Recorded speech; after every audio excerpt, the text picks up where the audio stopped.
और जाति दिख रही है, उसमें नया समीकरण अगर बनता है, तस्वीर अगर बदलती है तो कैसे तस्वीर बदलेगी, जरा वो जानकारी आपके सामने जल्दी से रख देते हैं। बहुमत के लिए देखिए पहले कितना चाहिए, आप समझ जाइए 122 का नंबर चाहिए। ये वो जादुई आंकड़ा है जो चाहिए बहुमत में बने रहने के लिए, सरकार बनाए रखने के लिए। और अब देखिए जब ये जोड़ तोड़ होगा तो कैसे तस्वीर बदलेगी। बीजेपी 78 पर है, जेडीयू का साथ मिलता है 45, और हम भी अगर साथ में खड़ी हो जाती है तो 4 और यहाँ पर प्रतिनिधित्व मिल जाएगा। और कुल आंकड़ा जितना बहुमत चाहिए 122, उससे 5 ज्यादा 127 हो जाएगा। और यही तैयारी यहाँ पर चलती दिखाई दे रही है।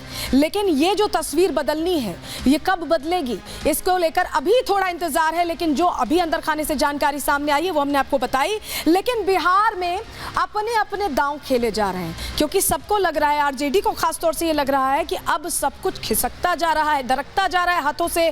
तो क्या होगा बिहार में, और किस तरह से अब मैनेज करने की कोशिश भी हो रही है, आपको बता देते हैं। देखिए अपने अपने दांव सब खेल रहे हैं। आप देखिए सियासत में सब अपने अपने दांव खेल रहे हैं। सबसे बड़ी बात है लालू यादव भी सरकार बनाने की कोशिशों में जुटे। उनको लग रहा है कम से कम सरकार बच जाए, सरकार हाथ से ना जाए। जीतन राम मांझी की पार्टी से उन्होंने संपर्क साझा है, क्योंकि उनको लग रहा है कि हम अगर नहीं जाएगी उधर तो जो जादुई आंकड़ा है वो नहीं छू पाएंगे। लालू यादव ने डिप्टी सीएम का पद तक ऑफर कर दिया है जीतन राम मांझी को। इतनी इंपॉर्टेंस इसलिए दी जा रही है क्योंकि उनके साथ आ जाए।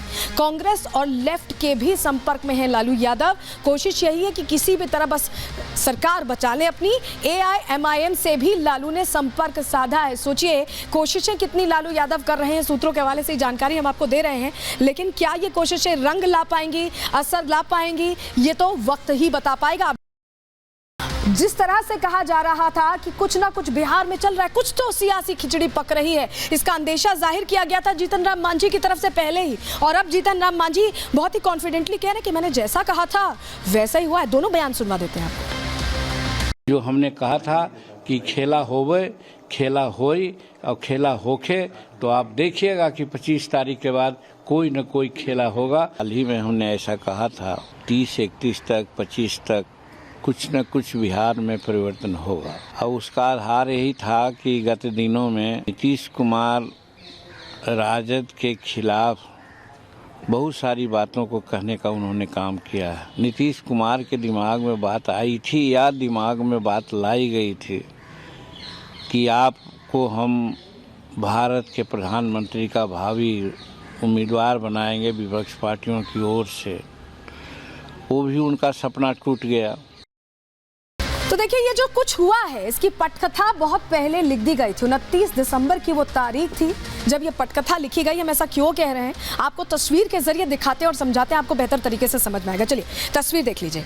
ये आप जो देख रहे हैं ये जो प्रेस कॉन्फ्रेंस की गई थी और ललन सिंह को जब आउट किया गया था, हटाने का जो पूरा हुआ था कि उनको अध्यक्ष पद से हटाए जा रहे हैं, अब नीतीश ही संभालेंगे। ललन सिंह स्पोक्स पर्सन थे जो इंडी गठबंधन था, उसमें वो सारी बातचीत वही करते थे और उनको पिक्चर से आउट कर दिया गया। हालांकि दोनों की तरफ से ऐसा कोई बयान नहीं आया, लेकिन ये तभी से तैयारी चल रही थी। जो अंदर खाने से हमें जानकारी मिली 29 दिसंबर से ही ये जो अब हो रहा है इसकी तैयारी चल रही थी। लेकिन नीतीश की नाराजगी आखिर क्यों आई, क्यों ऐसा हो रहा है, क्यों नीतीश अब दूर जा रहे हैं आरजेडी से, इससे जुड़ी जानकारी भी आपको दे देते हैं, क्योंकि आपके लिए जानना भी बहुत जरूरी है कि लालू के पार्टी तोड़ने से क्यों नाराज चल रहे हैं। लालू तेजस्वी को दरअसल मुख्यमंत्री बनाना चाहते हैं, डिप्टी सीएम से मुख्यमंत्री बनाना चाहते हैं। और जेडीयू विधायकों में सेंधमारी की चर्चाएं इसीलिए बहुत तेज होती दिखाई दे रही थी। ललन सिंह ने भी मीटिंग की थी, ये खबर भी आई थी।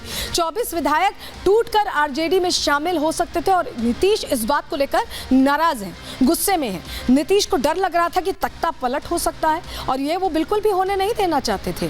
CPIM और कांग्रेस में भी सेंधमारी हो सकती थी, ये भी सुनने में आया था, ये भी खबर मिली थी। 19 में से 11 कांग्रेस MLA पाला बदल सकते थे, यानी नंबर्स अगर अगेंस्ट चले जाते तो नीतीश के लिए पूरी जो राजनीति है बिहार में वो कहीं ना कहीं चेंज हो जाती। और नीतीश ये सब होने से पहले ही ये फैसला लेना चाहते थे।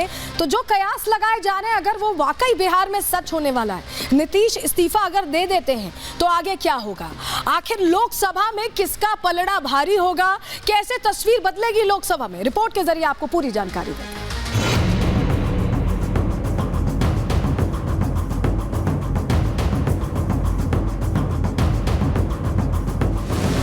सियासत में कहा जाता है कि ना के पीछे एक हाँ जरूर छिपी होती है। जितनी जोर से नाना बोला जाए तो समझिए कि उतना ही हाँ हाँ है। अब बिहार में कल की ही बात ले लीजिए। एक गाना गाते रहते हैं, मैं मैके चली जाऊंगी तुम देखते रहियो, लेकिन मैके का दरवाजा बंद है। केंद्रीय मंत्री गिरिराज सिंह कल तक जिस बंद दरवाजे की बात कर रहे थे, 24 घंटे गुजरने से पहले सत्ता की चाबी लगते ही वो खुल गया और संभावना के दरवाजे पर रेड कारपेट भी बिछ गया। राजनीति में हमेशा दरवाजा बंद नहीं रहता, तो दरवाजा बंद रहता, आवश्यकता पड़ने पर खुल भी सकता है। जैसा मैंने कहा कि अगर दरवाजा बंद होता है तो राजनीति में दरवाजा खुलता भी है। बिहार में सियासत के बदलते रंग को समझने के लिए पहले लालू और नीतीश के बीच बढ़ती सियासी तल्खी को मौन तस्वीरों के जरिए समझिए। 24 जनवरी को नीतीश और तेजस्वी ने 11 मिनट तक मंच साझा किया, लेकिन दोनों बोलना तो छोड़िए, एक दूसरे की तरफ देखे तक नहीं। ये दूसरी तस्वीर आज की है। गणतंत्र दिवस के कार्यक्रम में नीतीश के सूबेदार की कुर्सी उतनी ही दूर लगाई गई जितनी इनके दिलों में दूरी है। एट होम कार्यक्रम में भी जब सियासत जलेबी की चाशनी में अपनी उंगलियां भिगो रही थी, तब भी तेजस्वी नदारद थे। जलेबी खाइए, आज गणतंत्र दिवस है। तो गठबंधन के सवाल पर नीतीश ने लंबा मौन साध लिया। मुख्यमंत्री जी कुछ कहेंगे?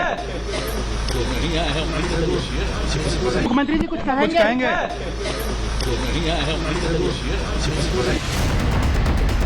दो दिन पहले तक बीजेपी के जो नेता नीतीश को निशाने पर ले रहे थे, उनके भी सुर और ताल बदल गए। गठबंधन में नीतीश की घुटन का जिक्र कर बयानों के तीर की दिशा लालू की ओर मोड़ दी गई। बदलाव तो लगता निश्चित ही है और बहुत थोड़ी समय की बात है, ज़्यादा समय भी नहीं है। नीतीश जी आ जाएंगे तो 40 में 40 सीट, 40 में 40 सीट यहाँ पे एनडीए जीतेगी। यहाँ राजनीतिक घटना चक्र पर हमारा केंद्रीय नेतृत्व का नजर है और सामूहिक नेतृत्व बहुत गंभीरता से विचार करके ही कोई निर्णय लेंगे। कर्पूरी ठाकुर जी के 100वें जन्मदिन पर कहा कि हम परिवारवाद को नहीं पसंद करते हैं, तो पसंद नहीं करते हैं, उसी के पोषक बने हुए हैं। दोनों अपने आप में विरोधाभास है। तो कहीं ना कहीं नीतीश कुमार जी अपने जिस परिस्थिति में है वो उससे संतुष्ट नहीं है। 29 दिसंबर को जब ललन सिंह ने जेडीयू अध्यक्ष की कुर्सी छोड़ी थी, तभी से बिहार की सियासत में उठापटक की चर्चा चल रही थी। इंडी गठबंधन के शिल्पकार नीतीश को मनाने की कोशिश चल रही थी। सुबह तक कांग्रेस और आरजेडी के नेता अलगाव की खबरों को फुल कॉन्फिडेंस से खारिज कर रहे थे। वही शाम होते होते नीतीश से क्लियर पिक्चर मांगने लगे। जो देख रहा हूँ और जो उससे असमंजस है, मैं मानता हूँ थोड़ा कंफ्यूजन है, और माननीय मुख्यमंत्री जी भी देख रहे होंगे। माननीय नीतीश कुमार जी से ही आग्रह कर सकते हैं, इस कंफ्यूजन को दूर कर दें। नीतीश जी तो सबसे पहले आगे बढ़े थे इंडिया को बनाने के लिए। आज उन्हीं को लेकर तरह तरह की बातें हो रही हैं। ये उनकी जिम्मेदारी बनती है कि वो सिचुएशन को साफ करें, क्लैरिफाई करें। नई सियासी तस्वीर पर मौन साधे बैठी जेडीयू को स्पष्टीकरण मांगने की खबर लगी तो मौन तीखे हमलों में बदल गया। कभी मनोज झा के सुर में सुर मिलाने वाले नीरज कुमार आज पूछने लगे कि आप होते कौन हो। जहाँ तक असमंजस की बात है, मैं उस पर स्पष्टता के साथ कह रहा हूँ कि माननीय नीतीश कुमार जी न पहले असमंजस में रहते थे, न आज असमंजस में रहते हैं, बल्कि सीधे तौर पर फ्रंट फुट से राजनीति करते हैं। कोई अगर असहज है तो वो जाने, हम बिल्कुल सहज हैं। ये तय माना जा रहा है कि बिहार में कल सियासत का नया सवेरा होगा। सड़कों पर नए पोस्टर और नीतीश के हाथ में मंत्रिमंडल का नया रोस्टर होगा। लालू के लाल की जगह सुशील मोदी होंगे और लालटेन की जगह कमल निशान। Bureau report, Republic Bharat.